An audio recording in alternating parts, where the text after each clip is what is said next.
Good afternoon, ladies and gentlemen. Welcome to Live at the Waterhole.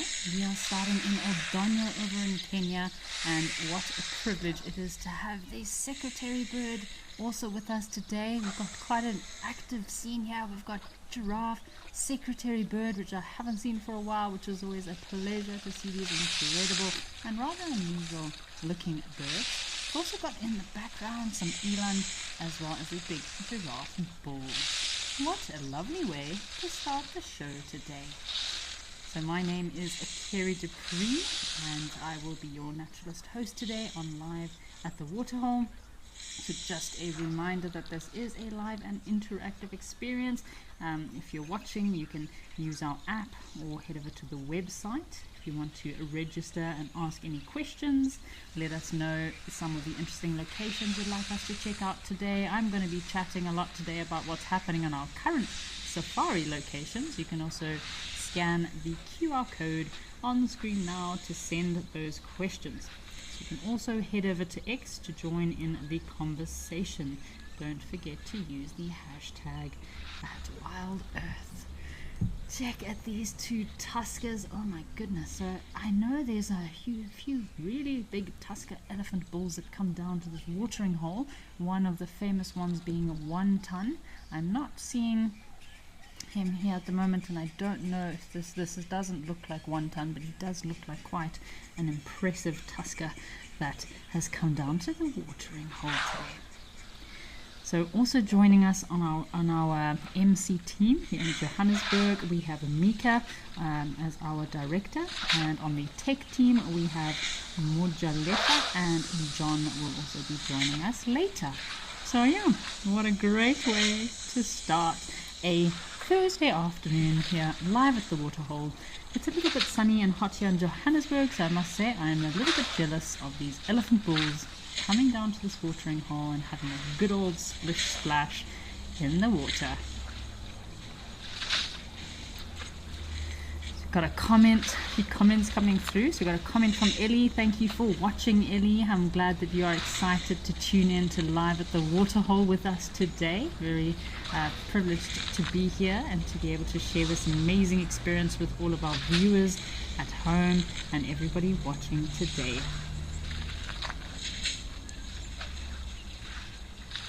So Picasso is sending a very interesting question to get my mind active and working already. So Picasso is asking, which is the most economic gait for an African wild dog, trotting or cantering?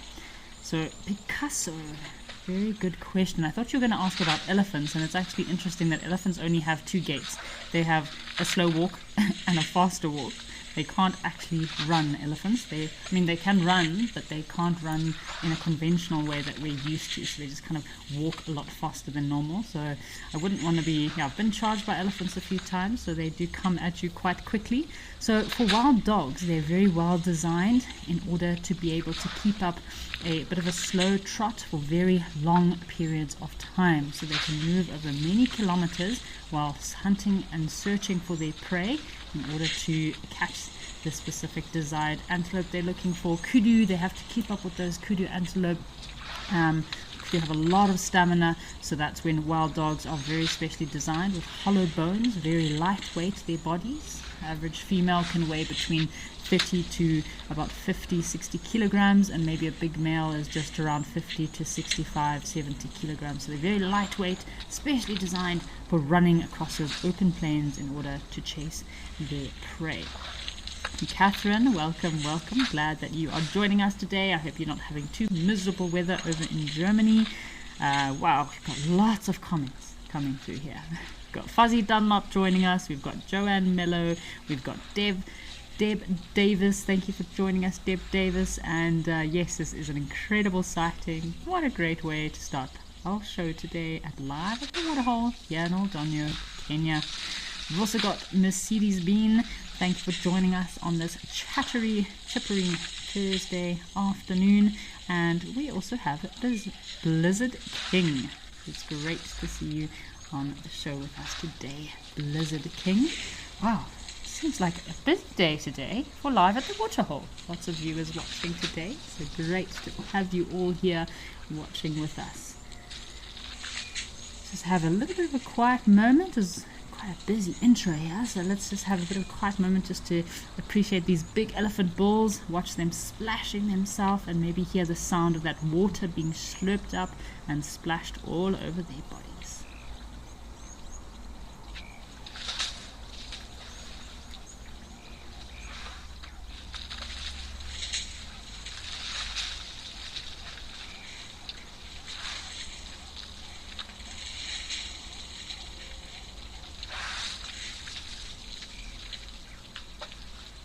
Listen to the sound of those elephants slurping up that water and splashing it all over their bodies. Isn't that such an insane sound? I've been camping on quite a few occasions next to watering holes, and to hear the sound at night of elephants drinking close to you is just such a special sound.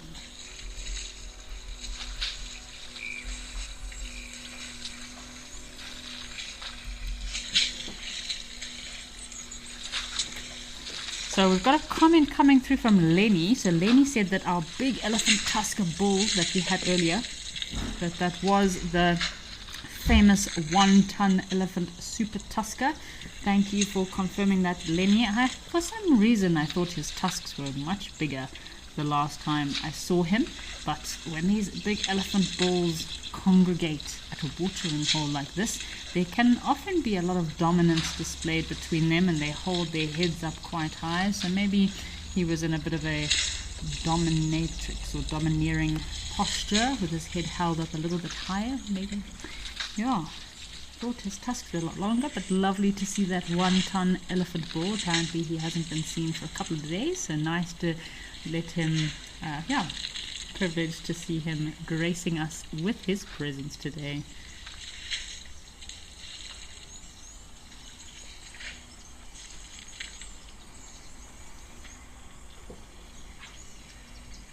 So there's a bit of a, it's this elephant bull. He's got his ears out, and he's got a bit of attitude, a bit of sass, this boy today. Definitely be careful if he was around. Again, there's a few elephant bulls around here, and that can raise the testosterone levels of these elephant bulls, can make them a little bit testy. He's covered in water, so it's difficult to see if he's in must, but when these elephant bulls are in must, they also become a little bit mischievous, shall we say. And there we go, here's his opponent coming down to the watering hole to join him. It's quite interesting to watch the interactions of elephant bulls, or even just any mammals in general, when they come down to a watering hole. You kind of get an idea of the social dynamics between individuals, and certain individuals be submissive to bigger bulls.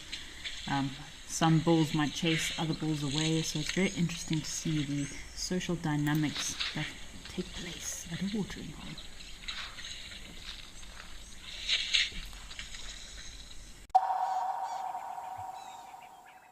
This September, join me, Eric Bonner, for a 3-night luxury safari at Conway Private Game Reserve. Take part in a hands-on rhino collaring experience while learning about the vital efforts it takes to protect these animals. As night falls, Ben Coley will take you on a journey through the stars, revealing the secrets of the African skies. This is more than just a safari. 40% of your stay goes directly to rhino conservation. Play your part in protecting our rhinos. Book this once-in-a-lifetime adventure today. Become a Wild Earth YouTube member and unlock exclusive bonuses and benefits. Enjoy uninterrupted, ad-free streams so you can stay immersed in nature. Have your burning questions answered first by me or other expert naturalists. Enjoy exclusive access to special broadcasts and videos, and help us to connect people to nature.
communication methods in giraffe.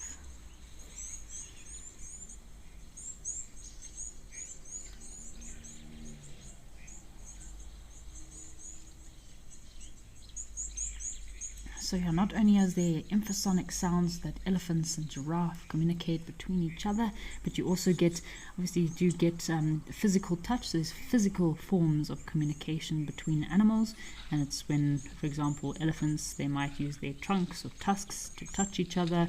Mothers and calves will be very closely bonded by touch as well. So you get visual signs. Animals do have visual signs, communication.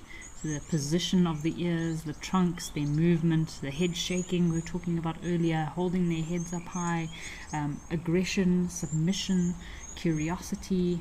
I'm sure all of us are very aware of with lions too, you know, when those kitty cats are starting to look very curious and ready for a kill, getting into that stalking pose. So it's amazing if you think about all the different forms of communication that animals have that one we can't hear, that might be a physical form of communication, visual form of communication. That's all kind of sometimes lost on us, but the more you start to learn these animals and spend time with them, you can kind of pick up on some of these communication forms.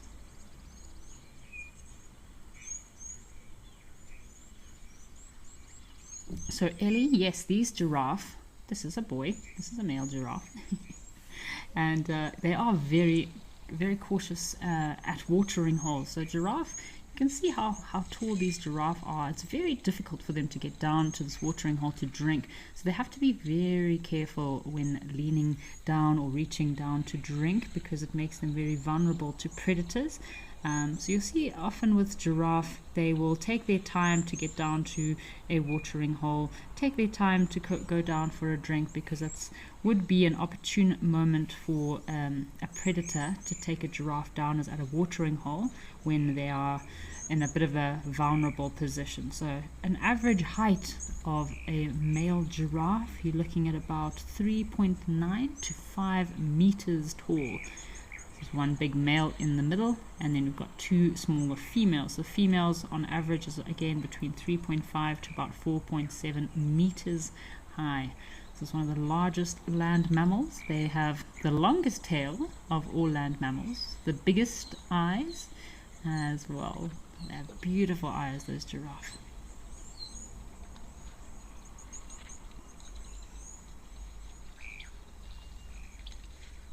So Jive Bunny, greetings Jive Bunny from the UK. I believe there were some new cubs in Oldonyo. So I wonder if that's lions, Jive Bunny. Are you talking about some little baby lions that you saw on the Live at the Waterhole last night? Be exciting to see what new creatures are roaming around. What predator has given birth here in Oldonyo? Really love to hear from you, Jive Bunny.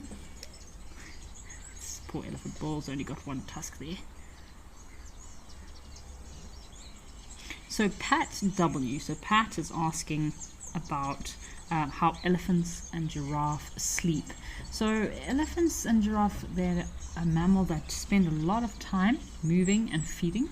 Elephants only need to sleep for a couple of hours within a 24-hour period, same as giraffe, and they take more smaller cat naps, should we say. So I know elephants, they like to go and sleep, if it's a big bull, maybe against a termite mound or a tree, just in the shade. Some of those beautiful acacias have those nice acacia groves, nice shady forest where elephants and breeding herds will sometimes spend time sleeping up during the day, during the heat of the day, but they'll only lie down for half an hour to 45 minutes at a time. There's a lot of theories that elephants cannot lie on one side for too long because it starts to squash their lungs and makes it difficult for them to breathe. But I know there's a bit of different literature that has been written about this as to how long an elephant can actually lie down on its side.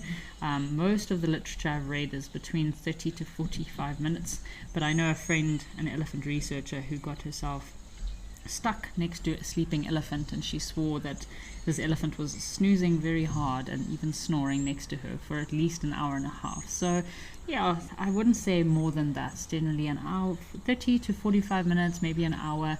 Elephants will just sleep up, rest, carry on moving. Same as giraffe. Giraffes will sleep up sometimes at night, but again, not for very long. They're very vulnerable on the ground, very susceptible to predators, so maybe 1 or 2 giraffe will rest while the other giraffe feed in the same area to look out for predators, but not for longer than 30-40 minutes max, so pretty much the same. So I'd say giraffe and elephant have a similar resting time in a 24-hour period, although giraffe mostly will rest at night and elephants will use the heat of the day as a good excuse to have a cat nap.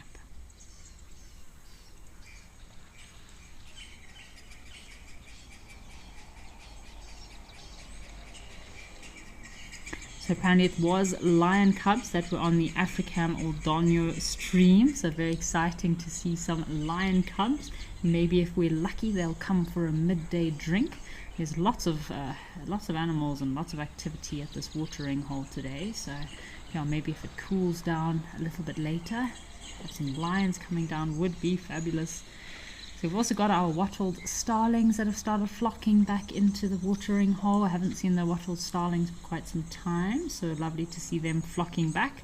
And speaking about lions, we'll have a bit of an update from our location. So I know that obviously BK and Ralph are over in Mabula, and they've been having some great sightings of the lions. I know they killed a wildebeest yesterday, so yes, seems like they've had a few very lion-filled drives, those Mabula lions and Mr. Stompy Tail.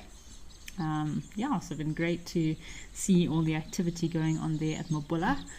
And yeah, seems like at the new Juma location at Sandringham have been, just as all of us have been very excited to see what's happening at this new location. I see they've had a lot of really good elephant sightings. I know they had a sighting, I think it was Kachava the other day. Lots of really interesting birds, ground hornbills they had at Sandringham the other day, as well as some vultures. So nice to see a new location with new activity and wild dogs. Looks like Cedric has been having some great luck with wild dogs on the sunrise safari yesterday as well. So great to see those wild dogs moving around on a new location. And yeah, I hope all the guides, naturalists and camops are enjoying exploring Sandringham and making some new memories. Speaking about Mabula, I saw that BK and Ralph found our owl friend over in Mabula. So there was this owl family that had moved into this rocky outcrop in Mabula just before I left.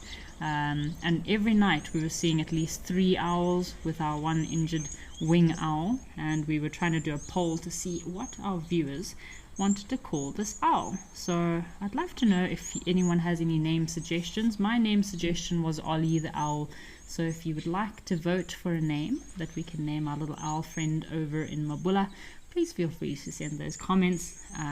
My vote is going to be for Ollie the owl. I like little Ollie. So he does look like a full-grown owl. His parents are obviously still in the area trying to take care of him a little bit. Might have injured his wing by another bird of prey, or yeah, maybe while hunting. But yeah, he still seems to be able to fly around quite well and get around. So yeah, let me know what you would think is a good name for our owl over at Mabula. I know they had Mr. Segwig at Juma. So I know there were a few names pertaining to Sedwig's name as well. But yeah, let us know what you think a good name is for an owl.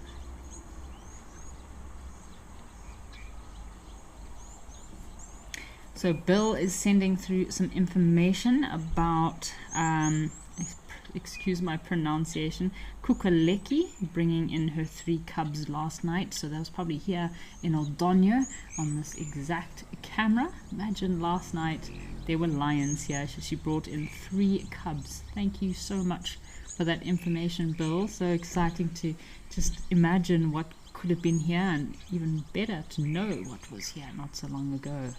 So maybe if Kukaleki is in the area, the female lioness, maybe she'll bring her cubs down for a drink at some stage. That would be fabulous.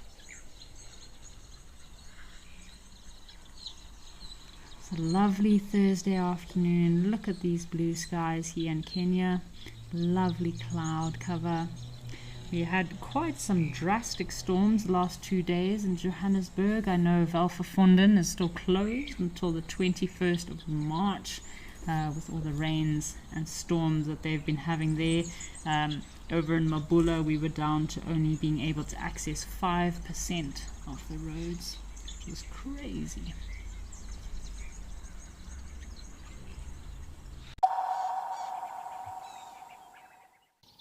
Join the Wild Earth YouTube superfan community and unlock a world of additional perks.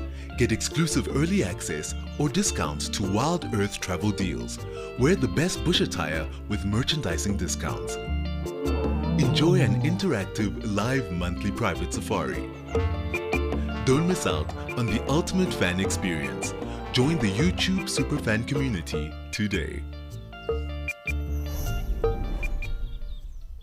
My name is Takudzwa Panda Msesani. My scariest moment is when it happened twice. The other time I was with Cedric and the other time I was with Steve. And all those times, it was a black mamba.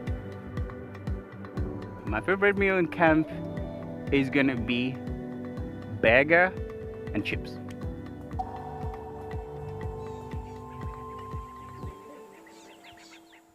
Welcome to Safari Spotlight.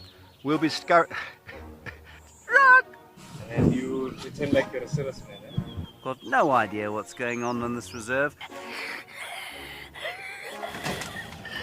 Expecting the unexpected.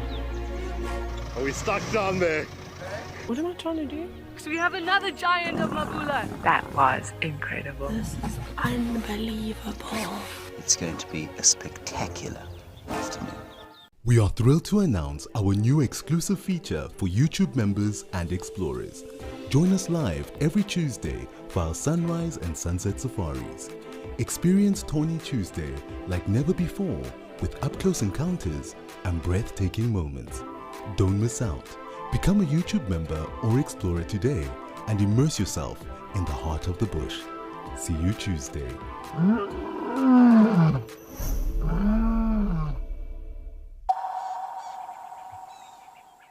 Victoria Falls at Safari Lodge. So let's head across to that vulture feeding in Victoria Falls and watch those vultures coming down for their lunch.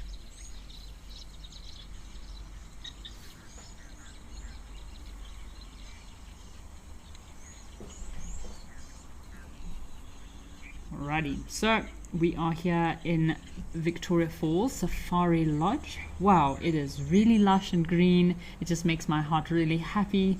The last time I saw Victoria Falls, it was still quite dry, quite barren, not too much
all these vultures start flying in, flying in. Of course, the more vultures that start arriving, then the other vultures that are in the area will see there's some vulture activity, and it's incredible how you can see not a single soul in the sky, and next thing there's vultures coming, dropping from the sky like raindrops just out of nowhere. They just come down, and then once the food gets brought out, these vultures all go absolutely crazy, and the food is gone within minutes. If we're lucky, sometimes you get warthogs also coming through and trying to steal a morsel of food here and there. So warthogs are omnivores. They do sometimes feed on meat in order to fulfill their protein requirements for the day. It's crazy to think of warthogs feeding on pieces of meat. Oh, check out this vulture. The hooded vulture has just splayed himself on the ground there. So he could be just trying to soak up some sunshine, like BK and I were after 10 days of no rain in Mabula, or he could also be anting himself, trying to get those ants onto his wings. They excrete some formic acid and help to act as an kind of like an anti-insecticide or an insect repellent for their wings. It also rejuvenates their feathers and helps their feathers to grow as well.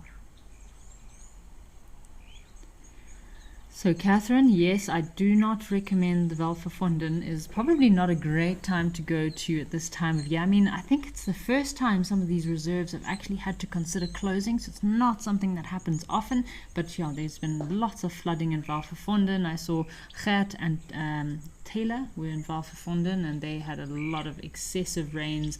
I don't even know if they could film most of the time they were there. So yeah, it's kind of downside to traveling in the rainy season. I know Kenya last year, there were some camps in Kenya that also got flooded and washed away, so it's hard to predict these things. But yeah, always somehow make a plan to make everything great in Africa, and there's always a plan B and a plan C and a plan D, so not to worry. But underwater safaris, Catherine, are surely not as fun.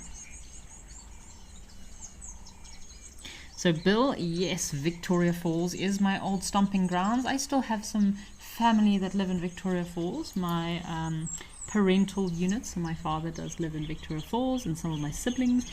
And yeah, I do go to Victoria Falls in between guiding here and there. So yeah, I do visit Victoria Falls quite often. It's not quite the small little town that we first moved into in the early 2000s. It's a very busy town now, lots of tourists, but yeah, lots of interesting activities, lots to do.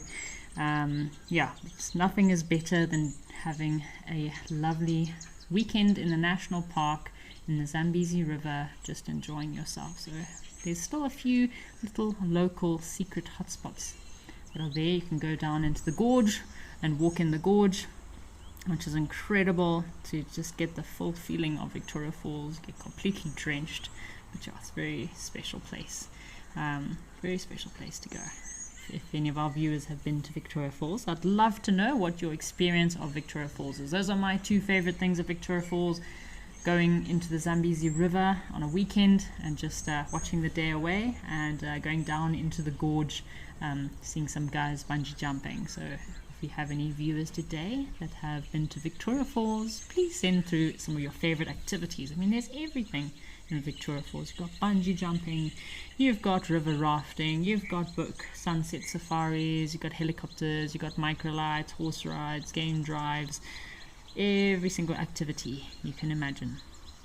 So I'd love to know what your favorite activities were in Victoria Falls. So we've got a few more comments coming through here from Mercedes-Benz. We are just in time for feeding time, Mercedes-Benz. We are actually a little bit early, but it's quite nice watching the vultures accumulate and start coming in drips and drabs. And then amazing, once the food comes out, it's just a feeding frenzy.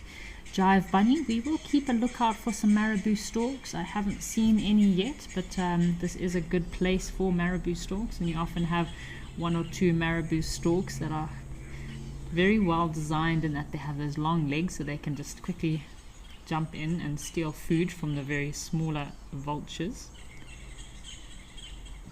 So Davis, you can see the shadows of these vultures circling as they start honing in and waiting for their lunch. I love it how after vultures have had their feeding, they always go down to the closest watering hole for a drink, digest their food a little bit, maybe a bit of a bath before they take off and continue their day.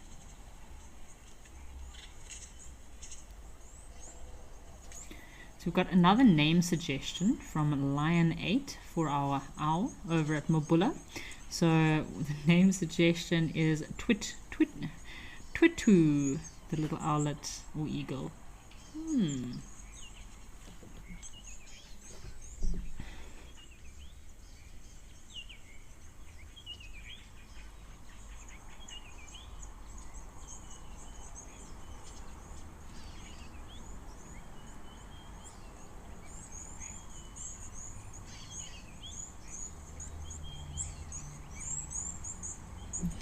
Got some more comments coming through from Gina Biddle. Thank you, Gina, for sparing some time to enjoy live at the waterhole with us today.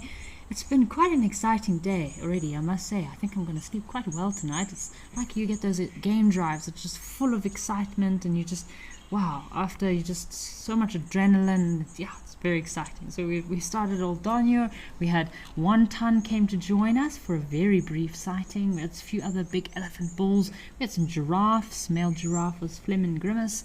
We also had, the wattle starlings coming in, some guinea fowl, and now we're very patiently waiting at Victoria Falls to see the vulture feeding. It must be any minute now. I'm sure they're going to come out with that food, and just awesome to be able to watch these vultures feeding. You can hear the wings flapping as they come in. It's an incredible sighting. So when I watch this, I always look for different vulture species. So most of the vultures we have here are the hooded vulture, so the smaller black vultures with a small head are your hooded vulture, and then we have a lot of your white-backed vulture, which are two of the more common vulture species in southern Africa. But I always look out for a white-headed vulture. They're a very rare vulture species. I'd love to see a white-headed vulture here today. We had Jive Bunny was asking about the marabou storks. If we're lucky, there might be a marabou stork or two coming through to feed. And Cape vulture. Cape vulture is another cool one to see. They do look quite similar to the white-backed, although they are quite a lot lighter in color. Their body size is a bit bigger as well. So it's always awesome to see what different vulture species come down. Obviously these vulture restaurants are very important to help to preserve and protect these incredible bird species that in most cases are becoming endangered and vulnerable. So very special opportunity that we have here to watch these vultures coming down to eat their lunch. So Wild at Heart is sending through his most favorite activities to do in Victoria Falls. So yes, Wild at Heart, the Zambezi River is a very iconic river in Africa and very special. If you've never been on the Zambezi, my recommendation is you just have to go. You have to go and explore the Zambezi River. It is such a majestic big river in Zimbabwe, and it's just so much wildlife, just so much game. Those hippos, the elephants, there's no experience quite like it. But so apparently Wild at Heart did water rafting, zip lining, and of course Wangi Safari Lodge. All Zimbabweans get to experience some of the best parts of the country, all these little local hotspots that we know of. So another Zimbabwean with us today, Wild at Heart. So Johan, these vultures sure are crash landing. I feel like vulture and dung beetles have a lot in common. They have very good takeoff gear, but not very good landing gear. Okay, we have the vultures. They're about to be fed, folks, so we'll just enjoy and watch this vulture feeding as it takes place. Let's see if there's any new vulture species that come through, and just enjoy this madness of the all-you-can-eat buffet over in Victoria Falls.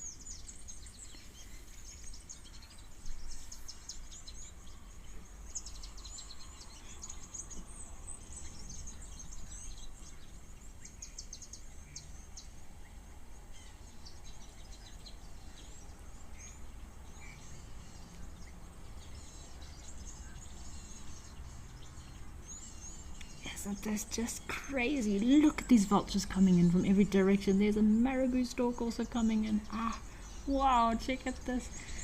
They're just everywhere.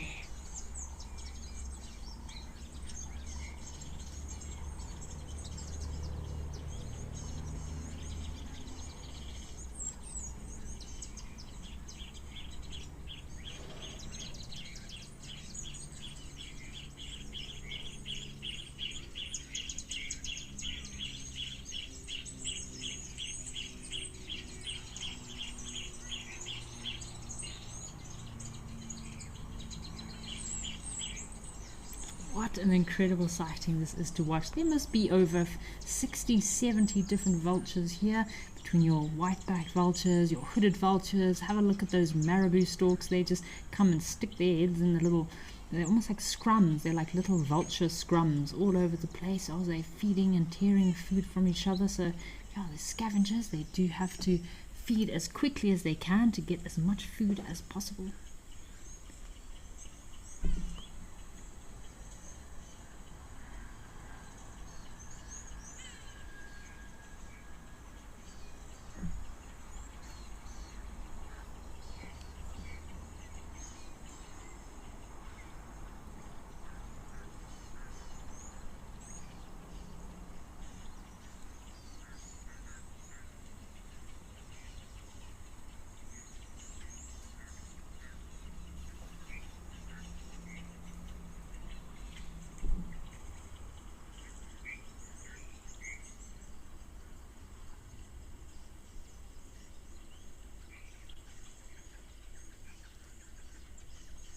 It's so interesting to watch these vultures and how they interact with one another. There's definitely no scam. They're not too worried about picking on each other, and yeah, everyone's just hungry and looking for food as much as possible. It reminds me of a few of the last all-you-can-eat buffets I've been to.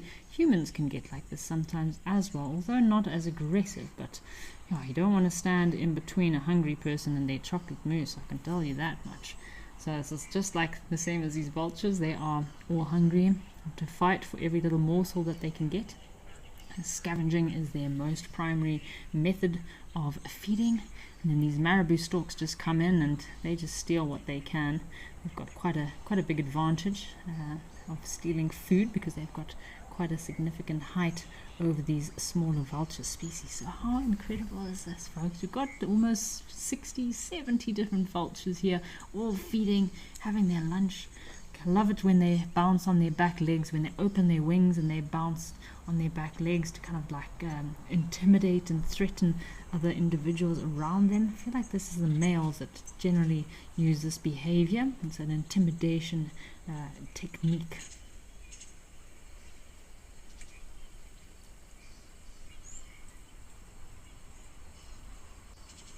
What an incredible sighting.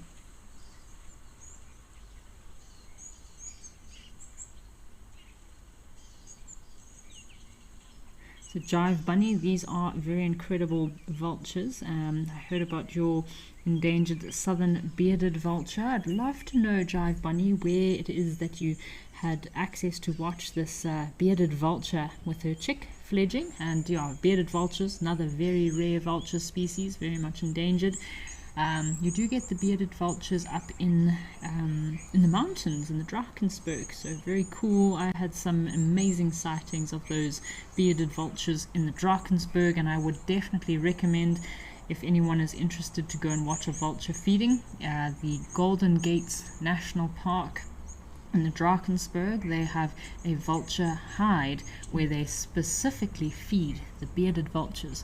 You do have to book quite some months in advance in order to do that activity, but it is really worth going to watch, because these bearded vulture, they have quite an unusual hunting technique. So just like all antelope predators have all evolved and fulfilled different niches to feeding on different prey, same with the bearded vulture. So bearded vulture, they're a very small vulture species. They would never be able to compete with these white-backed vultures, for example. So those bearded vultures, they've adapted themselves in order to feeding on bone marrow. So they wait for the other vultures to have their fill at a kill, at a carcass like here, and those bearded vultures will go in pick up the bones and drop them onto a rock in order to get to that bone marrow. Isn't that crazy?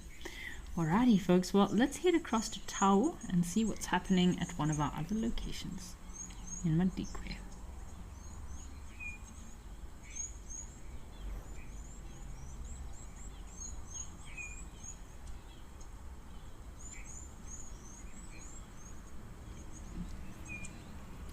What a lovely sight here. So we have some zebra, elephants and impala here at Tau Game Lodge over in Madikwe.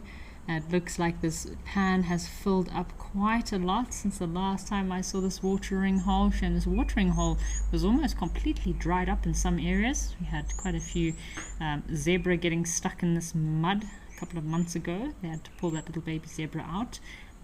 Waterbuck got killed by crocodile at this location as well.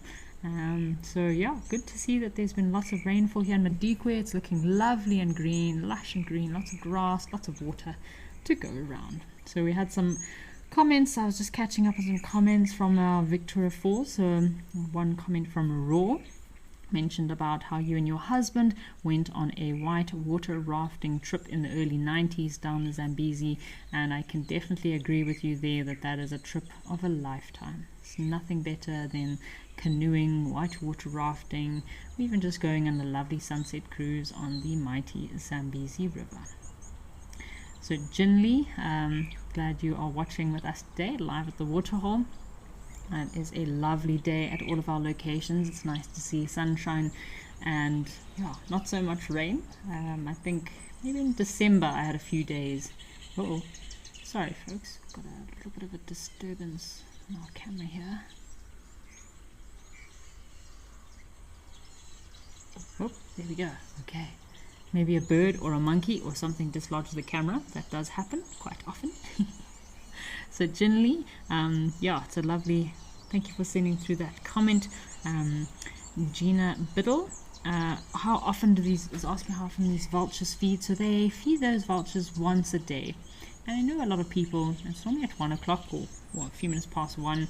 A lot of people do ask, is it safe? And, you know, are there any negative effects of feeding these vultures? So nowadays there's very few places where vultures can actually go and feed safely.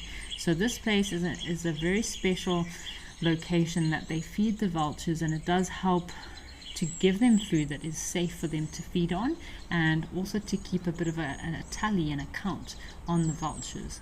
So there's lots of places where people feed the vultures, and yeah, again, I know there's a lot of conflict about is it safe. As long as your reserve or your area is vulture safe, you've got vulture safe watering holes, or power lines are safe around, feeding these endangered species is, yeah, probably not the worst thing, because shame, I mean, a lot of vulture species struggle for food, struggle for safe food, so at least the vultures know Safari Lodge is a safe place they can come for lunch. Ooh.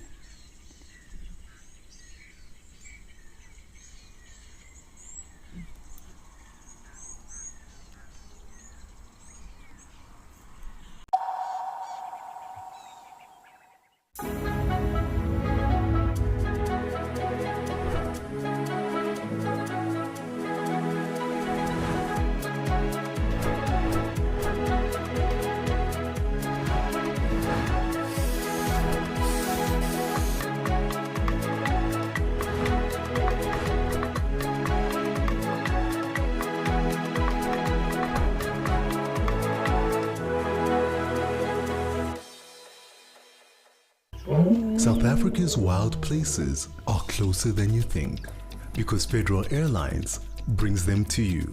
From the calm of our FedAir lounge to the smooth boarding of our trusted fleet, we take care of the journey so you can enjoy the adventure. Our flights go beyond the ordinary, connecting you to South Africa's most remote and extraordinary locations. Federal Airlines, your gateway to the South African wild. My name is Takudzwa Panda Msesani. I really want to film an artwork, and it has been my goal. I'll be just keeping my eyes open. The worst driver is Jen. He's driving. Yeah, you gotta be holding on back in there. Yeah? like in bumps, and I mean, it happens when this things happens when you're actually going for animals usually. But then, yeah, he's driving. You gotta put your seatbelt.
The butterflies are really enjoying them at the moment, and then there are a few caterpillar species that I have seen feeding on these wild daisies.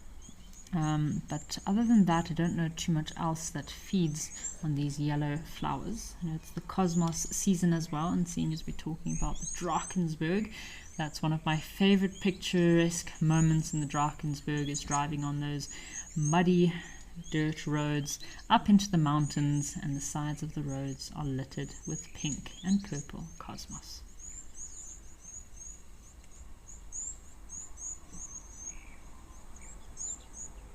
So Trixie Rose, thank you for sending through your comment today. So Trixie is asking if I have ever swum in a devil's pool. So Trixie, yes, I have swum in devil's pool. So you actually have two pools. So there's Devil's Pool on the Zambian side, and as I was speaking about earlier, Victoria Falls, as with many places all around the world, I'm sure everyone knows, in your residential area there's always the little local spots, the little local secrets, little hangout places. And on the Zimbabwean side we also have a private pool which is called Angel's Pool. So Devil's Pool is where you can go and sit just above Victoria Falls on the Zambian side.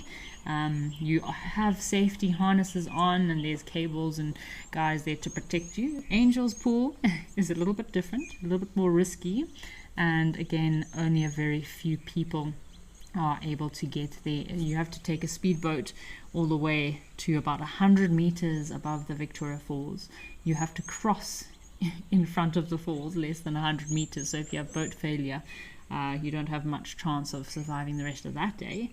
And then you actually park your boat in the crevice where the new falls is being formed. So as you know, the Victoria Falls, the gorge, that's many years of erosion on those basalt rocks that have carved their way into the rock itself.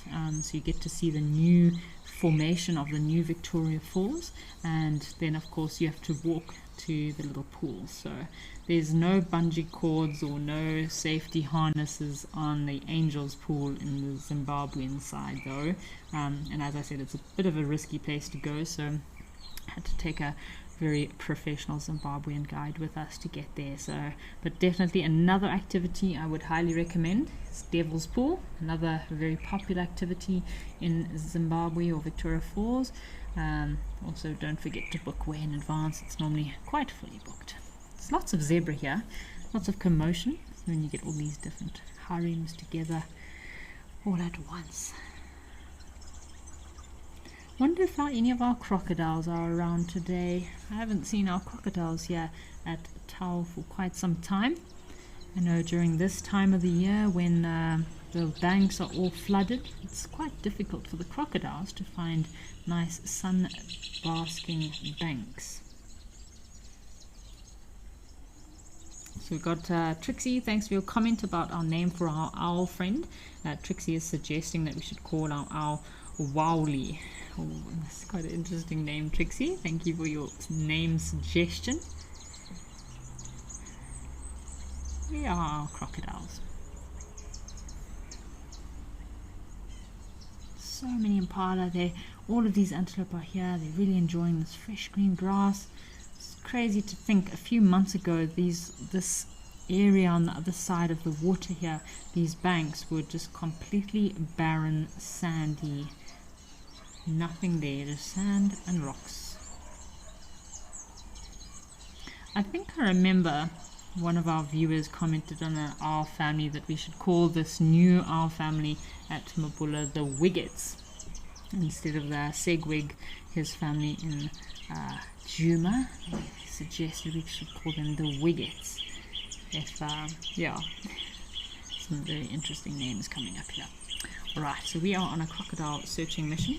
So yeah, incredible to believe there was completely dry sand a few months ago, and from all the animals moving in this area, they've helped to aerate the soil, introducing lots of manure, their dung, and that helps to bring back all of this grass in order for them to be able to feed. Oh, got a grey heron on this tree and a sleeping zebra. Lots of wildebeest as well. Hello, wildies. In this exact spot we're looking at right now, must have been last year, August, September, we had a crocodile almost taking down a wildebeest. So the crocodile was unfortunate that the water was too shallow to drown the wildebeest, and the wildebeest did eventually manage to escape from the crocodile's jaws. Oh, what do we have here? So Victoria Pont, zebra are also my favorite animal. Yeah, my spirit animal. Do love zebra. Although I must say, after my time at Mabula, I kind of ran out of things to say when it came to wildebeest and zebra. There's a lot of wildebeest and zebra over in Mabula, especially this time of year with them all being drawn to the open green areas. Lots of nice lily pads, perfect habitat for some lily trotters, like your little African jacanas, your African crakes, or your little common moorhens. Looks very overrun with reeds, so sometimes this reeded vegetation can suffocate watering holes. It's not always necessarily a good thing, because this all used to be water not so long ago.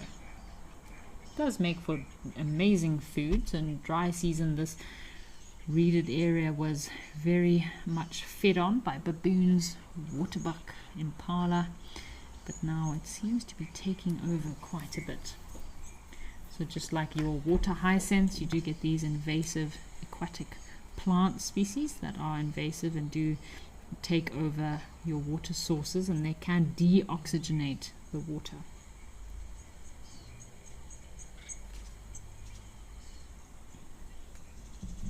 Got some little zebra eyes there.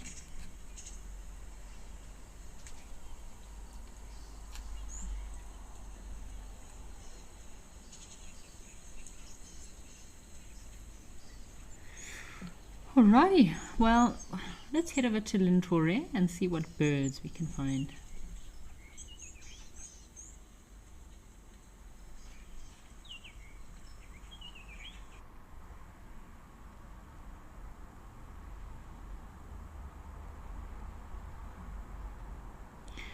I'd love to find some birds, our tree squirrels, maybe some monkeys would also be cool, some baboons. They have the olive baboon here in Lintore over in Kenya. They're very fluffy baboons, quite entertaining. Oh, here's one of our squirrels. Some African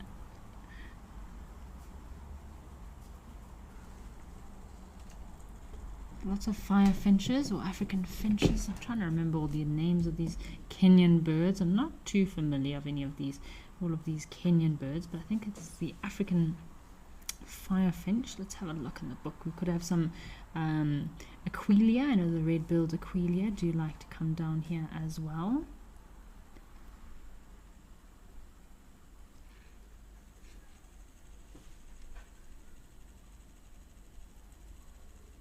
Check these birds.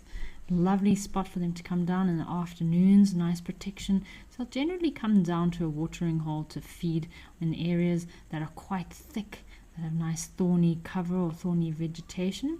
Yeah, I think these guys are the little African fire finches. Hello little guys. I'm just checking the distribution here to get some. Males are bright red with little white dots just on the underbelly and wings, and females are a little less brightly colored than the males, but still have a little bit of brown and red on the tails. So it looks like a laughing dove has just come down. We had some hummerkops that were resident in this pan a couple of months ago. Don't know if they're still around. Hello little laughing dove.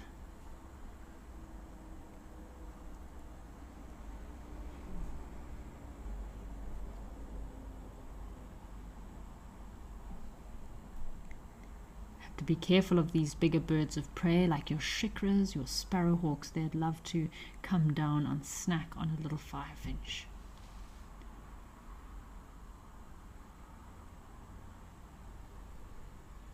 Looks like we've got some white-browed sparrow weaver nests in the distance there. Oh, there's our hummerkop. Hello little guy. So I hope these hummerkops might be getting ready to nest sometime soon. We saw them mating a couple of months ago. Normally they will be residential in pairs in specific areas, and I don't think their nest would be too far from here. It looks like there's a lot of nice big acacia trees, those flat-crowned acacias. Perfect place for these hummerkops to construct their very large nests. This male hummerkop is obviously either very lonely or he's maybe performing some sort of a territorial display because he thinks that there's another handsome hummerkop in his pool.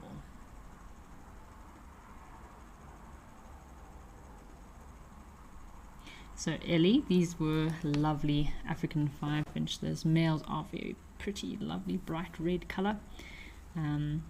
Speaking about birds in reflection, so this often does happen with birds. Hornbills.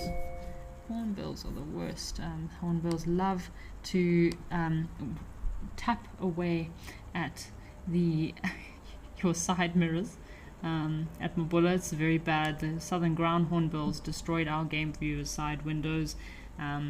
Yeah, and the yellow-billed hornbills, they'll destroy your side mirrors on your car too. So you have to be very careful. Had a few days in Mabula when I woke up to a loud banging sound, and there were hornbills trying to destroy the enemy on the other side of the glass mirror and my neighbor's window. So yeah, just be super careful when you do go on safari. Always fold your side mirrors in so they don't get destroyed by hornbills.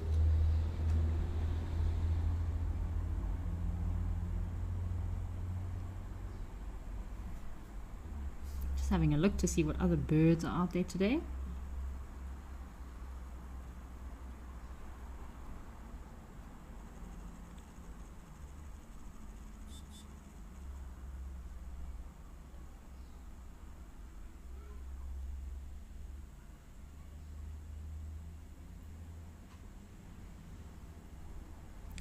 It could be these little brown house sparrows.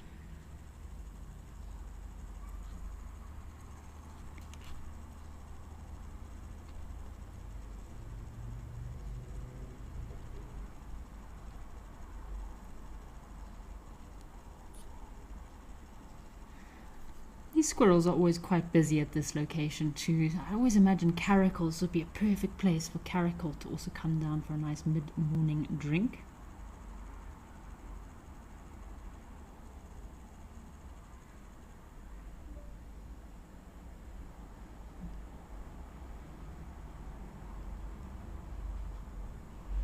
Let's see what else is waiting for us today.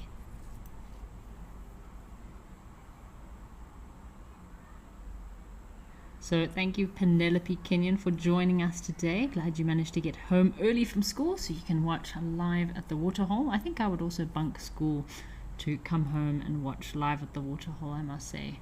That's always very exciting to see what you could find. So we have some starlings. Could be the Meaves starling. Just having a look if the Meaves starling occurs in Kenya. They've got very long tails.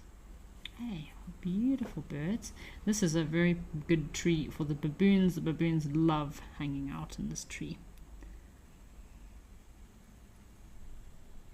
Cool, I think we've got some ostriches back at Tower Lodge. So let's head over to Tower Lodge and see what our ostriches are up to.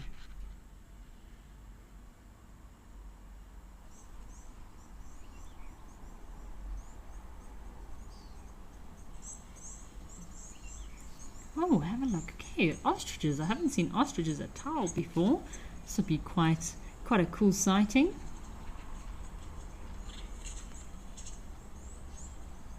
Where are they? Zebra.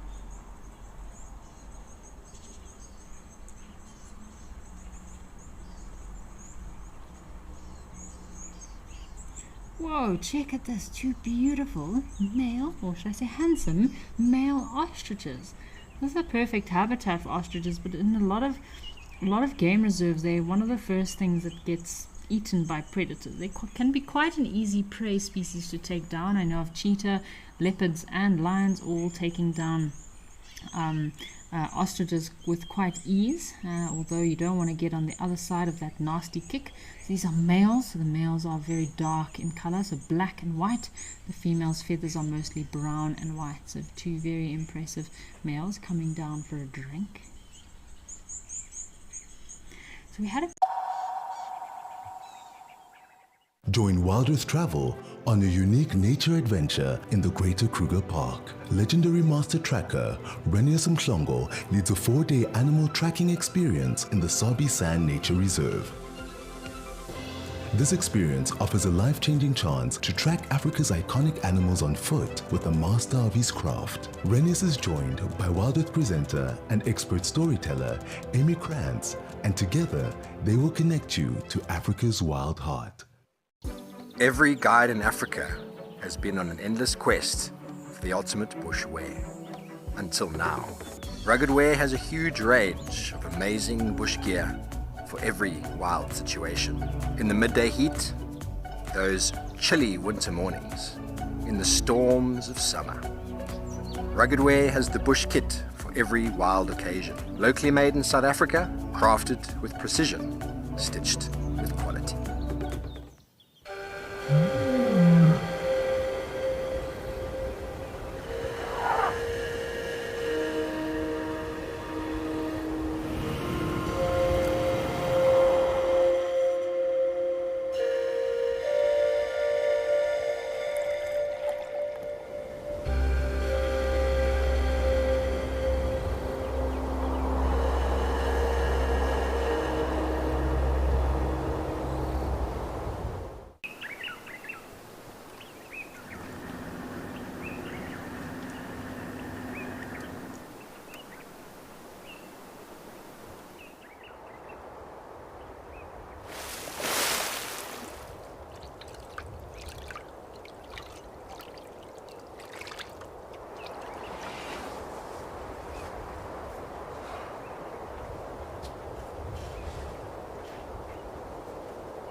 Wild Earth Travel would like to take you to Namibia and Botswana.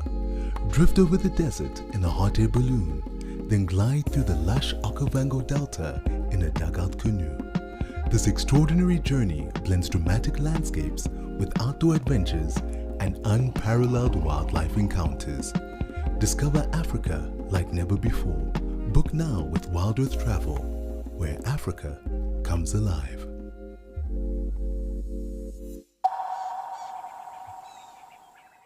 Can help them to outrun predators, but I think it's the intelligence thing that's an issue with ostriches. I'm very much sure of that. So the ostriches can outrun a lion or a leopard or a cheetah, but I think they can be very easily outsmarted by their prey. So they're feeding right now as they move through this open plain, and they generally feed, so they're herbivores, and they feed on seeds, leaves, flowers, and in some cases they'll also consume small invertebrates. What a lovely sighting. So I do love the males in the breeding season. They become, the front of their legs and their necks do change color. They become quite bright red, and that is an indicator that those males are sexually mature and they're waiting to find a female mate.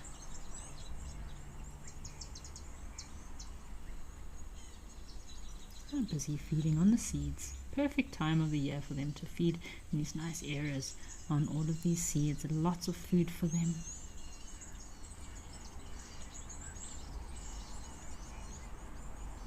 So Jive Bunny, I do have a lot of sympathy for you. Sounds like you've been chased by ostriches. That's not something I would wish on my worst nightmare. I know these ostriches don't look very intimidating, but trust me, when you're being chased by one, it's not the most pleasant experience. I've been chased as a child on quite a few occasions by ostriches. You always go visit your friends on farms and game reserves, and I don't know, but there was a period where you just found ostriches everywhere.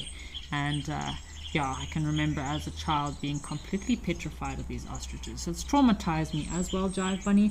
I hope that I hope that you're not too traumatized by your experience of being chased by an ostrich. So the females can be very aggressive when looking after, well, actually the males and females are both very aggressive when looking after the nest, one, and also when looking after their little chicks. They are very good parents, I must say, very good parents. They take very good care of their little ones.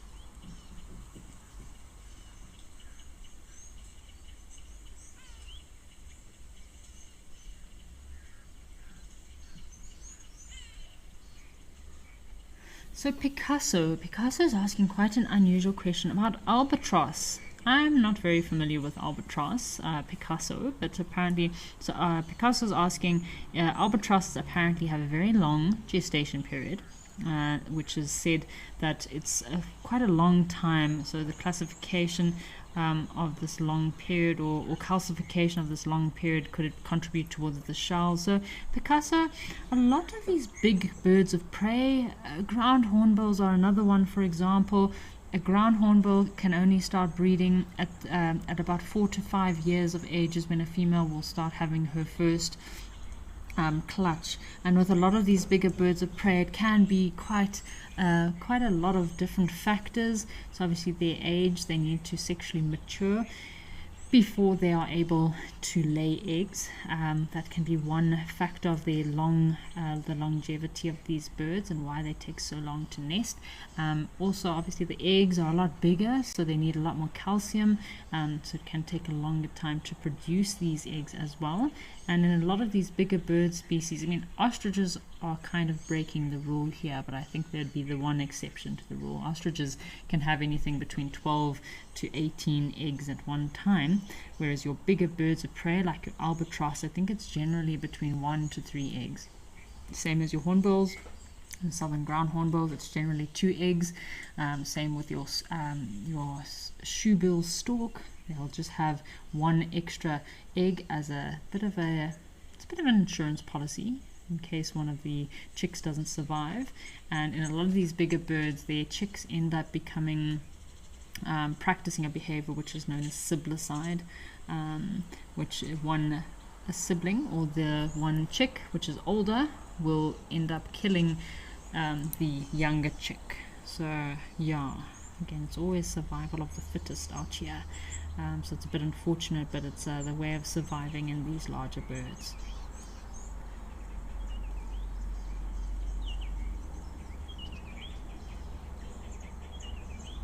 So we've got some questions coming through here. We've got Lion 8 is asking, have you heard or seen any friendships between different individual species of animals that often regularly dwell together?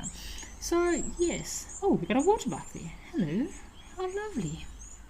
So yes, Lion 8, you do get a lot of commensalistic relationships between lots of plains games. A lot of your antelope species, you do get a bit of commensalism between them where they'll all feed and graze in the same areas, as well as primates and hogs. So pigs, primates and herbivores all share the same feeding and grazing grounds.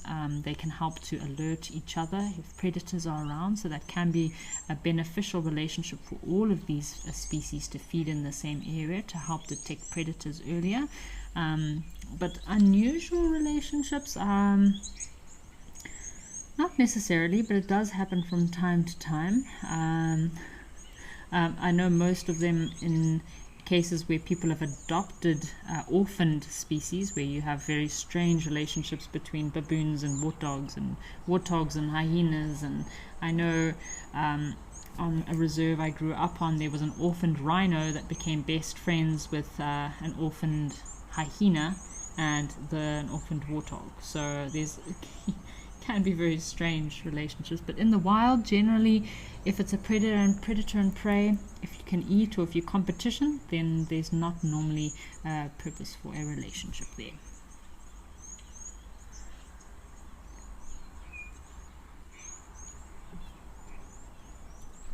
It's just fascinating to watch these ostriches here. It's like a very unusual sighting. Not something I thought I would see today, but I'm glad to add it to my birds of the Live at the Waterhole lists. I'm very delighted.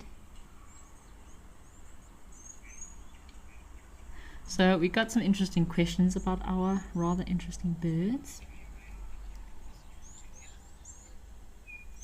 Alrighty folks, let's go check out one of our other locations and see what's happening at Elephant's Pan.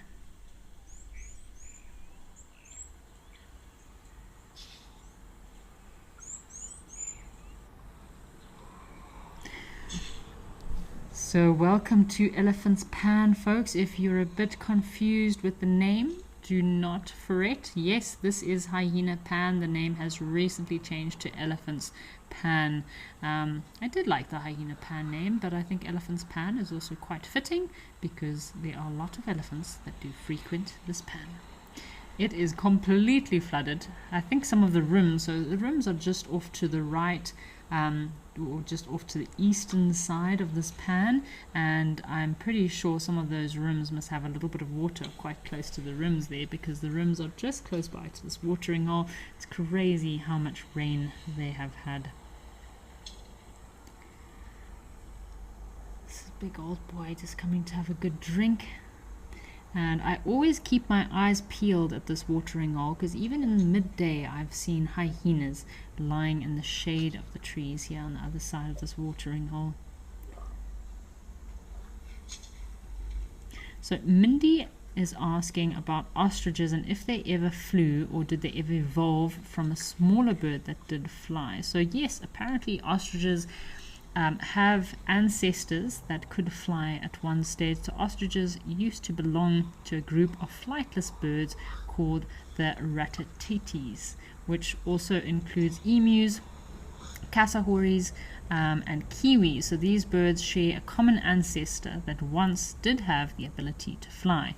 However, over millions of years, ostriches have adapted to becoming more terrestrial in their lifestyle. So losing the ability to fly while developing very long, strong legs for running. So yeah, quite interesting that I had no idea that ostriches were also descendants from the cassowaries and emus. Quite interesting fun fact there. Yes, Jive Bunny, we are always learning new and fascinating facts every day.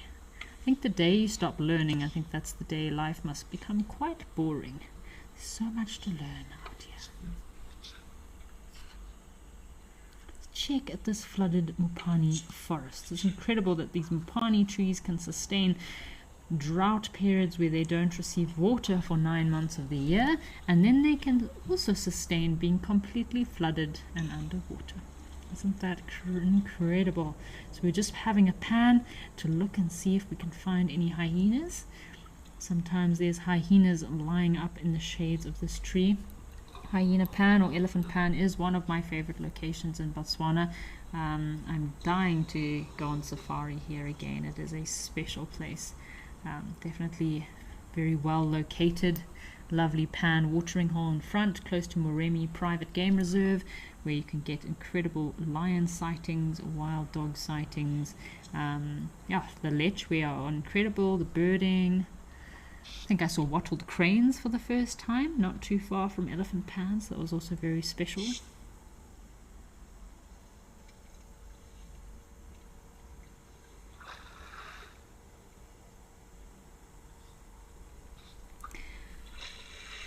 Listen to those elephants.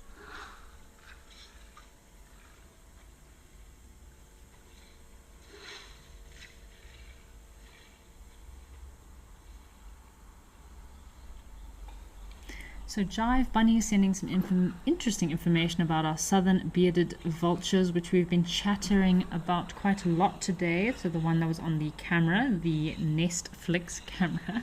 And apparently you did witness the one sibling bullying the smaller chick and saw the younger sibling dying. So yes, this is known as siblicide or infanticide, where a older sibling can bully a younger sibling, and even the parents will stop feeding the weaker sibling or the weaker chick. And this is, again, it's an insurance policy to make sure that at least one chick survives.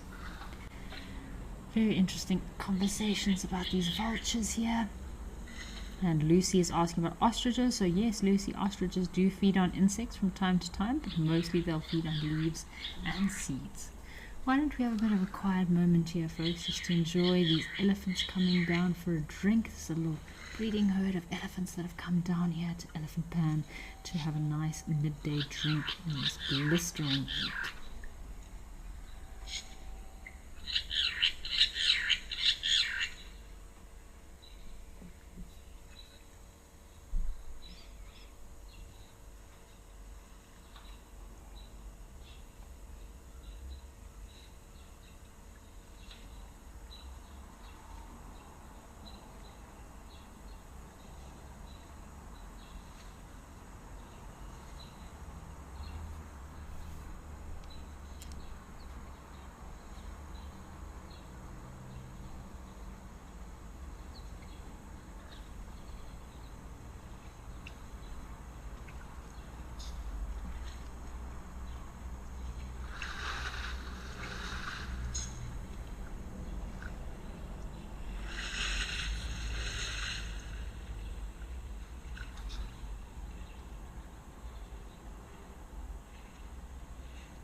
Just enjoying watching these elephant herds coming down here to have a drink. Oh, what have we got there? Such a little grebe. So I was just imagining that I was sitting on the deck of this Elephant Pan Lodge. They've got a lovely setup there, main area with a braai area. There's the sun deck lounges. There's the eating area. There's double fire pit area. There's also lovely couches. Just sitting in the shade of the lodge, lovely thatching grass. You can smell the fresh smells of green season coming through. It's a nice hot day. Probably hearing some cicadas still calling in the distance, while watching these incredible elephants coming down to drink.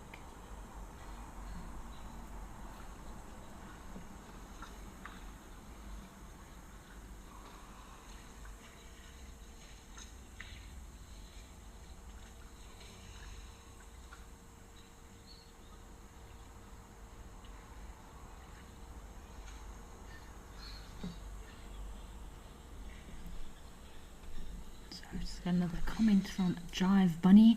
So Jive Bunny, this scene here is very similar to what you'd see in Zimbabwe and obviously on the Chobe River. So you mentioned that you spent some time in Botswana on the Chobe River, but you didn't see lions. I hope that one day you'll be able to see the lions in the Chobe. So the Chobe River for me is a very special place as well, because on the Botswana side of the Chobe River, you can often get wild dog sightings from the river, lion sightings from the river. It's incredible the things that people have seen from the river in the Chobe.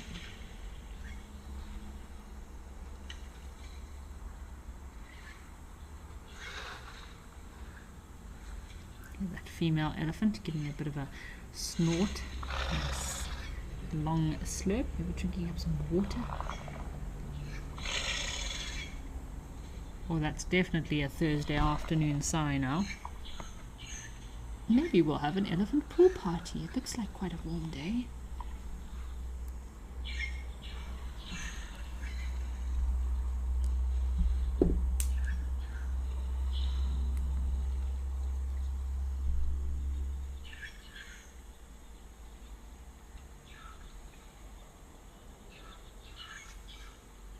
Yeah, those meaves, starlings calling in the background. I really love this camp. It's really amazing. So it's incredible here at Hyena Pan. Not just do you have very close access to Kwai Private Reserve, which is a community-run reserve, but you also have very close access to Moremi Private Game Reserve. And one of my favorite parts of Elephant Pan as well, which I don't think they market enough, is their sunken-in hides. They have a sunken-in container hide not too far from the actual lodge itself, where you can go and just sit and spend a few hours. If you're lucky, maybe you spend a few more hours than expected, with all the elephants coming to drink right in front of you in this sunken-in container hide. So you're completely safe because you're in a giant container sunken to the ground, and at eye level you have elephants coming to drink. You might have to be a bit patient. And patience is always a bit of a is key when you're on safari, and it's always a bit of a waiting game. So sometimes you might sit there for a few minutes without seeing too much. But if you're patient enough and all the elephants come down to drink, it's really a unique once-in-a-lifetime experience. I would really recommend to anyone that loves elephants and wants to get close as possible and face-to-face with wild elephants.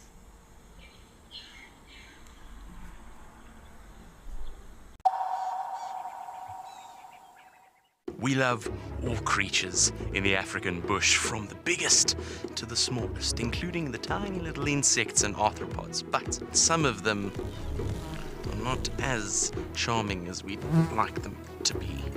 So that's why I trust peaceful sleep. And it lasts up to 8 hours too, so I can stay out longer, both at day and night, and not feel like I'm somebody's snack.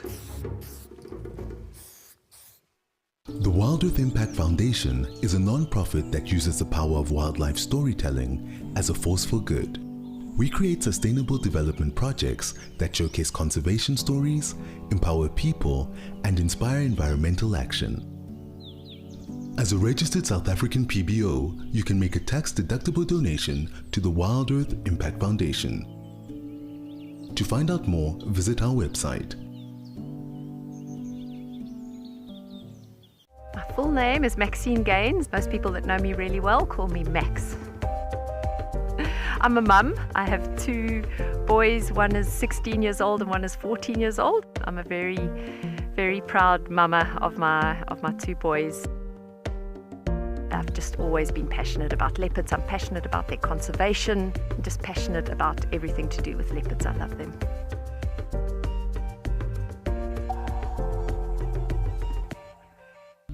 Step into the heart of Africa from the comfort of your home. Female leopard tracks over here. Join our expert guides for a live 3-hour safari where every moment is real, unscripted, and unforgettable. Ask questions. Animals rely on their senses. Share your thoughts and be part of the experience as we explore together. Safari Live. Can you hear that?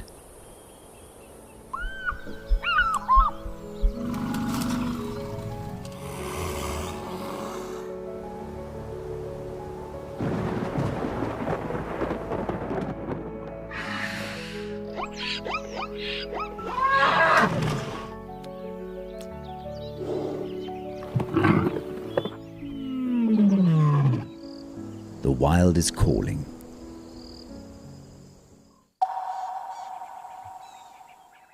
Their trunks are the main organ, their sensory organ that they do most of their breathing through. So they can breathe through their mouth, but majority of their breathing is done through those long trunks of theirs. Isn't that crazy? These elephants have such long noses. Some big elephant bulls' trunks can weigh up to 6 to 8 kilograms, and yeah, there's more muscles in an elephant's trunk than there are in the whole human body.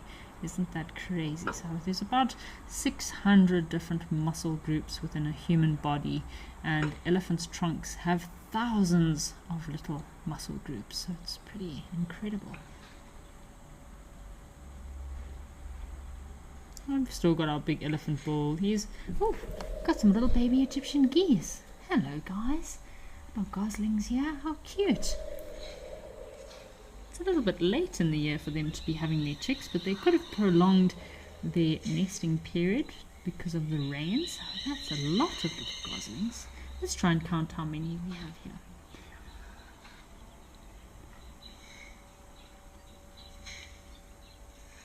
We've got 15 little baby Egyptian geese. Isn't that crazy? How cute. So I know Egyptian geese can lay between 12 to 18 eggs, but it's very rare that they have a very low success rate when it comes to raising their chicks. I think in some areas their success rate is as low as 5% success rate. Other areas maybe they might be lucky to get up to 10%, but yeah, aren't these cute little Egyptian geese feeding away here? So you don't want to mess with an Egyptian goose that has little chicks. So just like the ostrich we were talking about, the males and females are very protective over their little ones, so are Egyptian geese protective over their chicks. It's just like very, very protective. It's quite cool. At Juma, around about this time last year, there was some little Egyptian geese at Baobab Dam that all of a sudden overnight pitched up at Juma, the main Gowrie Dam. So it was pretty crazy to think that this little Egyptian goose family took a trek probably about 4 to 4.5 kilometers in a straight line all the way from Baobab Dam, just on the border of Juma, to Gowrie Dam, where the Africam camera was set up. How crazy is that?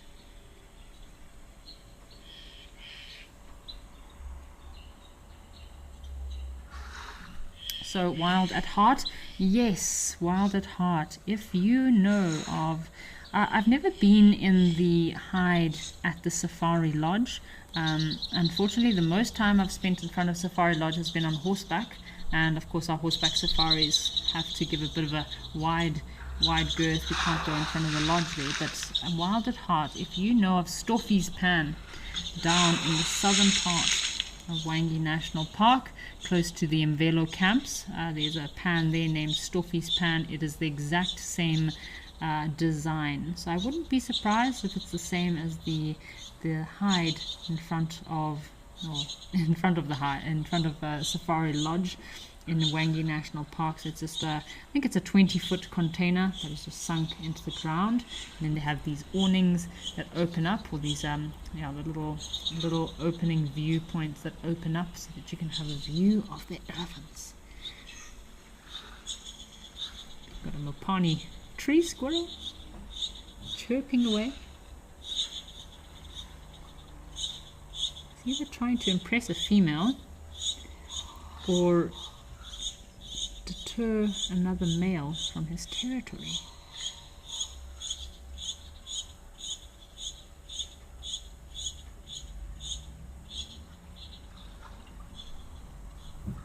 So Ellie, yes, these little goslings are adorable. I've never seen so many Egyptian geese all together. Normally you get 6, 12 maximum, but 15. That's quite a large number of little Egyptian geese goslings all together. Big boy.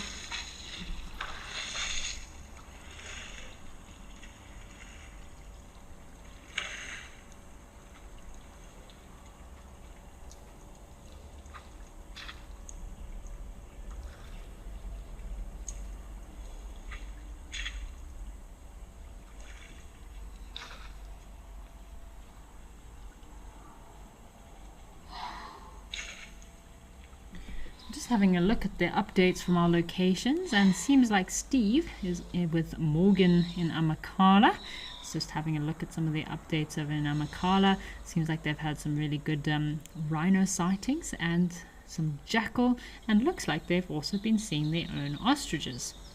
The ostriches over in Amakhala look like they are in breeding plumage at the moment. The males look very brightly colored in pink, maybe to attract all those lovely ladies.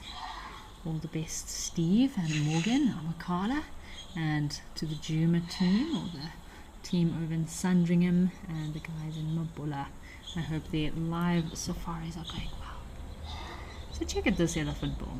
The soil here in front of the camp is probably very rich in salts, so when you go to Hyena Pan, even in your coffee tastes like someone put half a teaspoon of salt in the water. So this area here in Botswana is very well known for its sodak areas and salt lick areas. So the water is incredibly rich in minerals and salts, but it is quite salty. So yeah, that's probably what this elephant bull is doing now.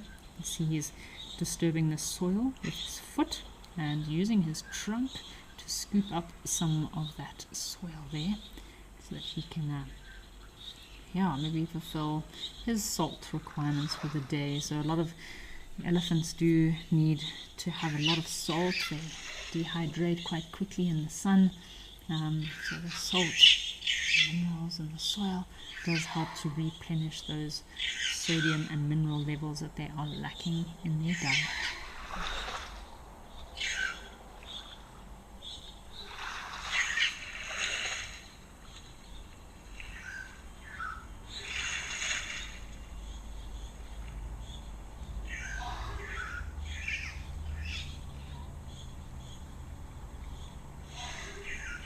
Whoa, that Mopani tree squirrel, he's going wild in the background there, as well as it's probably a Cape glassy starling or Meave starling calling in the background. It's a great sound to nap to, although the squirrel I'm not too sure. I think that would be a little bit irritating. So this time of the day, what time is it? It's between game drive times, between activity times. A lot of the guests are probably resting up in their rooms after having engorged themselves in a delightful lunch, waiting for the afternoon activities to take place. Looks like we've got one of the elephants in the background there that might be coming for a pool party.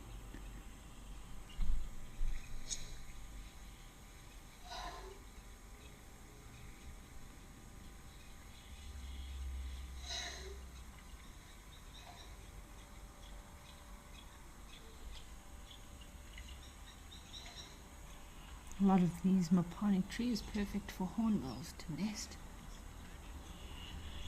Alright, well, why don't we check out one of our new locations, see what other birds are out there today.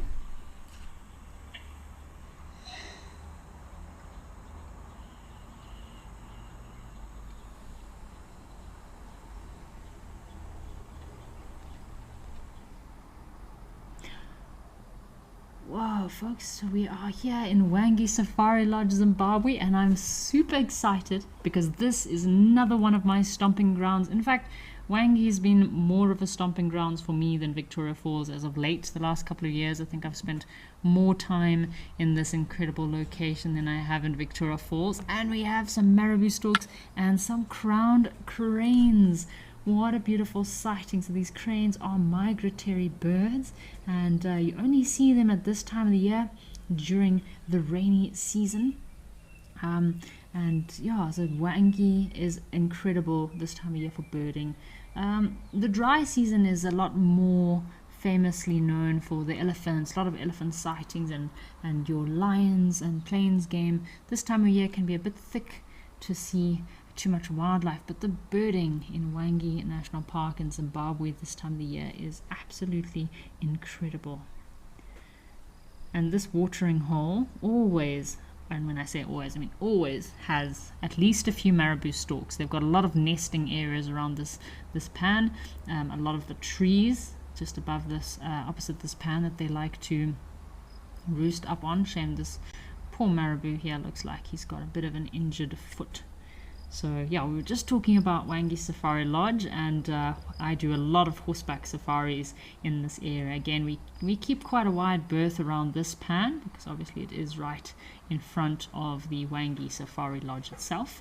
But all those beautiful what are they, albida trees, and the trees on the other side, they're the camel thorns. And we do a lot of safaris through those forests. Have a look at those camel thorn forests there. I've got some impala. So normally we, while we're doing our horseback safaris, it's one of the first places we stop, or at the end of our ride. It's always a little lucky spot to stop and see what birds you can get. Incredible bird life here. You can get anything from the cranes to the marabou storks. You get your black-winged stilts. You get little sandpipers. There's always some Egyptian geese around. guinea fowl. It's, yeah, definitely is a hot spot. And I've actually watched some wild dogs killing a kudu at this pan from horseback. My first wild dog kill on horseback, and they managed to completely consume and devour a kudu in less than 25 minutes. That was 16 wild dogs, so I don't blame them. But yeah, how crazy. Less than 25 minutes to fully consume a probably 160 kilogram male kudu. Wild dogs are incredible creatures. Very well adapted apex predators. What is here? So there's sometimes some crocodiles. So we do have 3 crocodiles that do sometimes hang out at this watering hole. Just trying to have a look, see where the crocodiles are. There's quite a few big crocodiles too. What a privilege it is to sit from the comfort of your home, and we can see, actually this is where I'm going to be in about 2 weeks from now, checking out Wangi Safari Lodge. What else is happening? So lovely to see those cranes. Normally I do my bird lassoing at this pan. So for example, if I was staying in this area, I would go and record those birds on eBird. Yeah, just record those cranes. Lots of excitement. I've seen pelicans here before as well. Isn't that crazy? Pelicans. Amazing. So we've got some wildebeest here, some little baby wildebeest, lots of impala.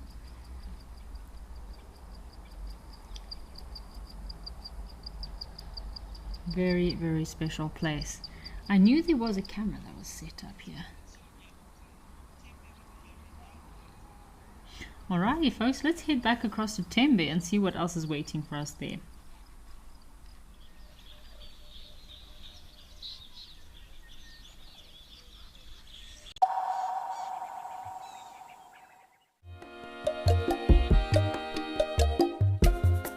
My name is Amy, and today we're going to be doing things a little bit differently.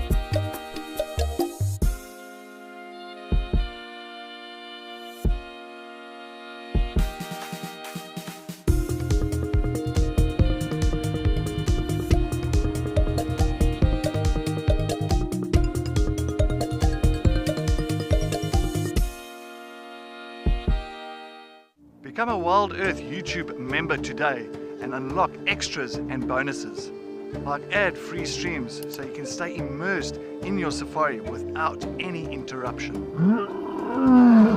Have your burning questions answered first by me or other expert naturalists. Join now to avoid missing out on these amazing benefits. Help us connect people to nature.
Is probably going to be the male victor of this duel.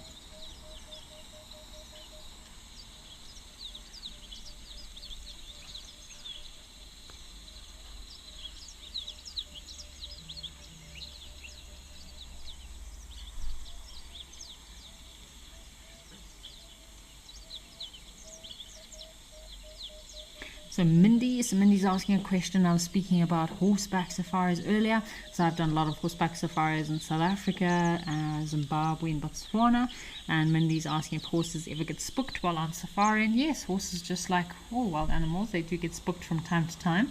But yeah, when you have very well accustomed horses that are acclimatized to wildlife, they might get a little bit of a spook and jump here and there. But they normally just get a fright and then they stand very well. So that's kind of part of the training when you train horses to become safari horses, is you need to use the older individuals in order to train the youngsters. And when you bring in the fresh green horses that don't know the bush and don't know wildlife, and when they see the other horses are not running away from wildlife or reacting in any way, then it really helps to calm them down. And for me, game viewing on horseback is one of the best ways to go on safari, because one, it's very low impact on the environment. You don't have the vehicles emitting gases and all kinds of bad things into the environment, so it's very low impact. There's very little sound pollution. People don't think about that sound pollution. When you've been out in the bush and go back into the city, you really have an idea of the sound pollution. It can be, yeah, so it's very lovely out. It's completely quiet, and wildlife tend to react a lot more calmly around horses. They just see it as another animal, as another creature just like them, so they don't always get as much of a fright as when you were in a game viewer. So if you ever go on a horseback safari, just watch out, because you'll never go back to normal safaris after that. Although it is nice on horseback safaris after 3-4 days in the saddle to sit on a game viewer seat. It's very lovely and comfortable, my goodness, because it can be quite painful being in a saddle for a few hours on end, especially if you've had some bad experiences, maybe been chased by elephants or lions.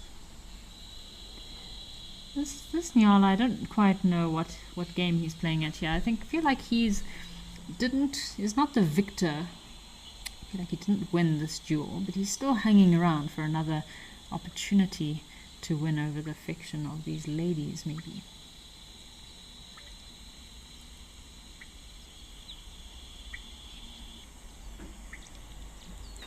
So Tyden Bash is I've watched the Nyala males dueling it out quite a few times on Djuma. It was a great time last year. Djuma, lots of Nyala, especially close to camp around Gowrie Dam. Get a lot of Nyala. So we did watch a lot of Nyalas dueling. And there's a little one. So these are the female Nyala.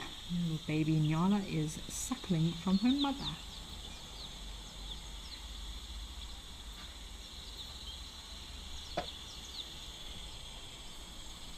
So we got a question from Lion 8. So Lion 8 is asking about red kites. So Lion 8, we have yellow-billed kites here in Africa, and we also have the black kites. So the two species, the Palearctic migrants that we do have in Africa. I don't know that we do get the red kite here in Africa, but I'll do a quick search for you and see if we get the red kites in Africa. I know a lot of these kite names can be, again, it's common names versus scientific names. So just having a look here.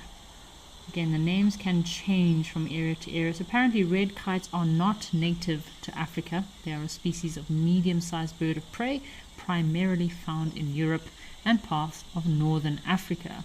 So their main range includes the United Kingdom, Spain, Germany, France, and Scandinavia, as well as Morocco and northwest Africa. But they don't quite reach southern Africa. So I hope that answers your question, line 8, about the red kites. So we get yellow-billed kites and black kites, which can be very easily mistaken. Black kites just have a little black tip to the end of their bill. But yeah, no red kites here in southern Africa.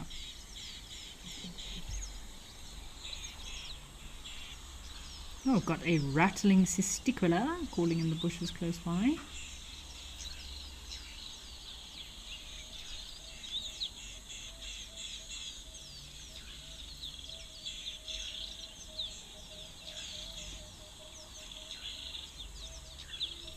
Sounds like a blue spotted wood dove also calling. So we got a question from Rebecca Bishop is asking about sexual dimorphism in Nyala. So yes, Nyala are a very special species in that they are very sexually dimorphous. The sexual dimorphism between the male and the female is quite contrasting. So the males exhibit very strong sexual dimorphism. So females Nyala generally reach sexual maturity at about 10 to 12 months of age. Most antelope species, the males reach sexual maturity at a later age. So in males, it's about 16 to 18 months when they reach sexual maturity, and females is about 10 to 12 months. Some baby Nyala. Wow, the elephants have really churned up the soil around here. Must be digging for all those nutrient-rich minerals. And this is a young impala male. I would say he's probably going on 2 years of age. You can generally tell by so normally when the horns curve around for the first time and they start meeting, that's 1 year, and his have already started curving backward a little bit. So I'd guess this male is about 2 years of age, and male impala start also reaching sexual maturity between 2 to 2.5 years of age, but they sometimes only become mature and strong enough to take over their own herd at about 3 to 4 years of age. That's when he will try to duel it out, just like our Nyala was doing, in order to win over his herd for himself.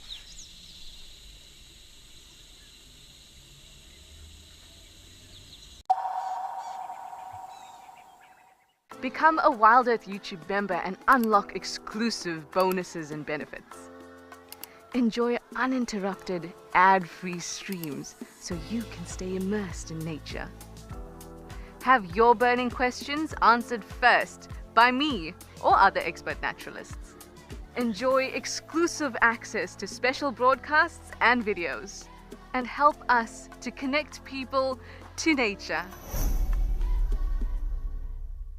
My full name is Maxine Gaines. Best part of the job, gosh, I just love everything about guiding. I love being able to observe animal behavior and animals behaving naturally. So for me, that's by far the best part of the job. And so what we do here at Wild Earth is develop those connections with the people that are viewing, and maybe just light a little spark that says, you know what, I want to be involved in protecting this ecosystem. We understand that not everybody has got spare pennies to rub together at the end of the month. We're introducing an initiative called Gift an Explorer. So that those with lots of pennies can gift a Wild Earth Explorer access to those with fewer. We're aiming for 250 gifts, but the more the merrier. You can nominate a recipient or keep it anonymous. It's a great way to share the Wild Earth mission with other nature lovers around the world. Safari, wine, and waterfalls. The ultimate African adventure. Sip South Africa's finest wines. Experience a world-class safari among Africa's iconic wildlife. And stand in front of Victoria Falls, one of the natural wonders of the world. All this can be yours with Wild Earth Travel, where Africa comes alive.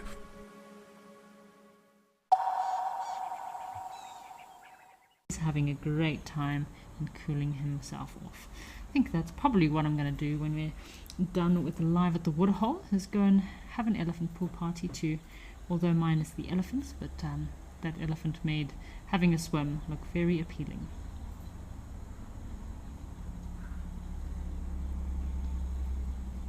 The other elephant bull is still chewing on a piece, probably a mopani branch, taking off that cambium layer, feeding on the bark.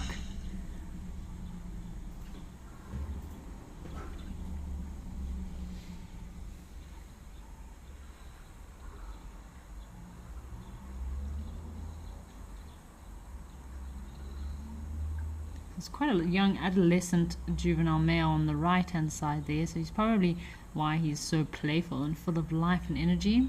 I guess he's not more than about 9 to 10 years of age, judging by the length of his tusks, and I think he's going to be our second elephant to take a plunge into the elephant pan pool.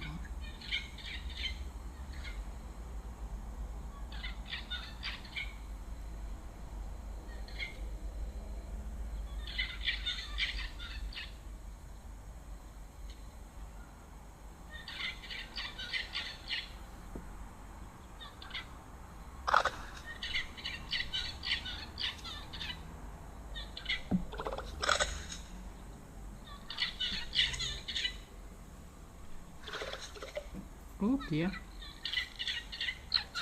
I feel like this other young bull is very skeptical but very tempted to just submerge himself in the water. Shame, this big elephant bull in the water, he's obviously had a very long day, or maybe a very long week. I know it is a Thursday. He's having typical Thursday vibes when that week has just been a week, and he's just decided that this is where his day is going to end, and he's just going to enjoy himself in this watering hole, and that's that.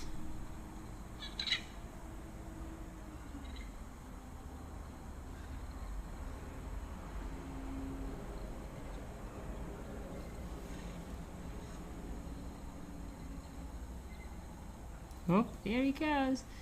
Finally tempted enough, this young bull's going for an elephant pool party too. So it's quite unusual. If I think about it, I've never seen a cow elephant swimming. It's always the bulls and the babies. It's very rare to see an elephant cow actually in the water having a swim, whereas these elephant bulls, I feel like they become very playful in the water. It's so refreshing and entertaining to watch these majestic elephants that all of a sudden become very adolescent and juvenile and just start frolicking and playing with one another in the water.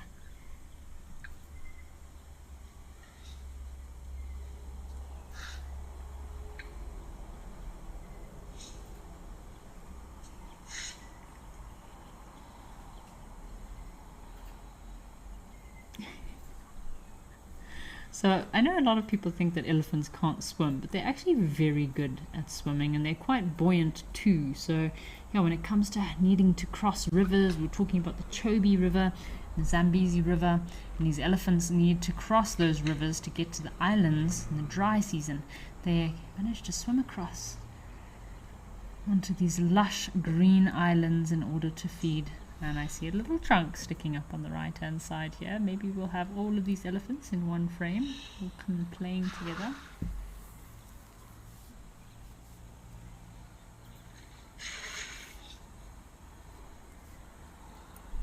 I feel like this elephant on the right had a bit of FOMO there. He's giving him a little bit of a wipe, but now he wants to come and join in on the fun and games. We all have those Peter Pan moments where we just can't help ourselves but to just enjoy the mud, jump in the puddle, climb that tree.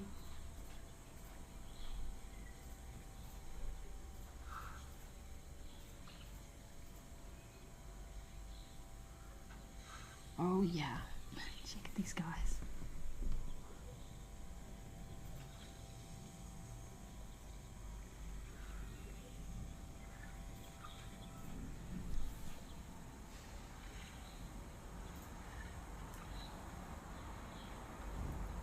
Speaking about elephants, it looks like they've had a lot of really awesome elephant sightings at Sandringham on the drive. Cedric and Eric and the guys, the naturalists, so glad that they've had some great elephant sightings. I know Eric loves his elephants, so really lovely to see them having so much elephant activity.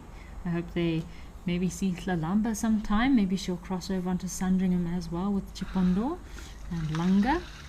It would be awesome to see some of our Wild Earth characters on Sandringham, see what they get up to on the other side of the world.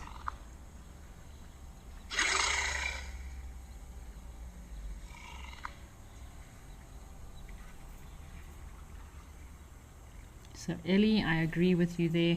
Playing in the water and just embracing your inner child is such an important thing to do, which these elephants are really enjoying. Hoping for some playing and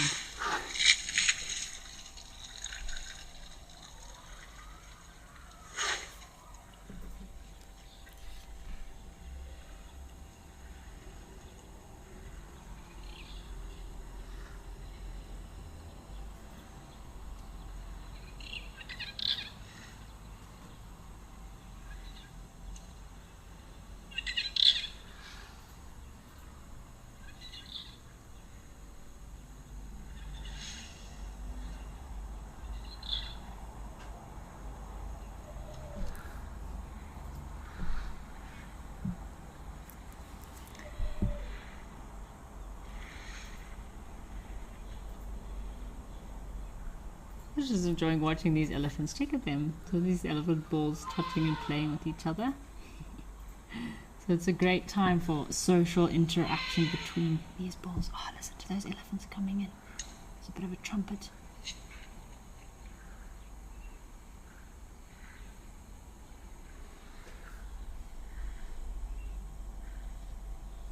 So it looks like we've got another flush of elephants coming through. So this will happen during the day. You'll get these elephant flushes all coming through. The bulls sometimes will stay a bit longer, like these 3 bulls have stayed on. But the breeding herds will come in droves of anything between 10 to 50 to 60 elephants that will all come through to feed at the watering hole and have a good drink. Lots of water available, but great to see these elephants here on in Hyena Pan over in Botswana.